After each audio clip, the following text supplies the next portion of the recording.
প্রত্যেকটা শিল্পী এক একটা হচ্ছে ফুলের মতো। ফুলকে যত যত্ন করা হবে ফুল তত আরো বেশি ফুটবে, আরো বেশি গ্রো করবে।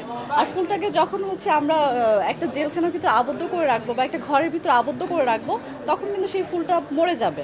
তো আসলে আর্টিস্টদের উচিত এমন কিছু না করা যেটার জন্য একটা সময় বাইন্ডিংসের মধ্যে পড়তে হয়। তার নানান কারণ থাকতে পারে, তো এটা আসলে বলা মুশকিল। দেখুন, আমি একটা মেয়ে মানুষ, আমি একজন মানুষ, সো আমাকে যে কোনো ক্যারেক্টারই, একজন রিক্সাওয়ালার ক্যারেক্টার প্লে করতে হতে পারে, একজন ফকিরের ক্যারেক্টার প্লে করতে হতে পারে, বা একজন প্রধানমন্ত্রীর ক্যারেক্টার প্লে করতে হতে পারে। এখন আমি যদি রাজনৈতিক বিষয়ে আমি এখনকার সময় প্রধানমন্ত্রীর ক্যারেক্টার প্লে করে আমাকে যদি জেলেই যেতে হয়, তাহলে আমি দর্শকদেরকে বলবো বা আমি প্রধানমন্ত্রীর কাছে প্রশ্ন করতে চাই, তা আমি কোন ক্যারেক্টারটা প্লে করব?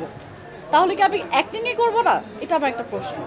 এটা তো অবভিয়াসলি প্রভাব পড়ে যখন একজন আর্টিস্টের এরকম একটা ব্যাকগ্রাউন্ড হচ্ছে বদনাম হয়ে যায়, তখন তো অবভিয়াসলি তার ফ্যামিলি ব্যাকগ্রাউন্ড, তার হচ্ছে কাজের ব্যাকগ্রাউন্ড, সব কিছুতে তো একটা নেগেটিভ প্রভাব পড়ে।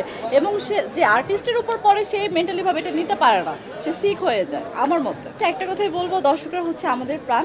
আপনাদের জন্য অনেক কাজ করে যাচ্ছি আমি, নতুন অভিনেত্রী। হ্যাঁ, আমি অনেক বছর, আমার হবে টানা 3 থেকে 4 বছরের ক্যারিয়ার। আমি এখনও নতুন, তবে হ্যাঁ, আমি ভালো কাজের সাথে থাকতে চাই এবং আমার বেশ কিছু ভালো ভালো সিঙ্গেল ড্রামা যাচ্ছে, ধারাবাহিক যাচ্ছে। আপনারা অবশ্যই আঁখি চৌধুরী সার্চ দিয়ে নাটকগুলো দেখবেন। মানুষের মাইন্ড সেট আপের বিষয়, আমি একটা জায়গায় যাব, আমাকে কেমন লাগবে বা আমি কেমন ড্রেস পরতে কমফোর্টেবল ফিল করি বা আমাকে মানুষ আসলে কিভাবে নিতে চাচ্ছে, এটা মানুষের মেন্টালিটির বিষয়।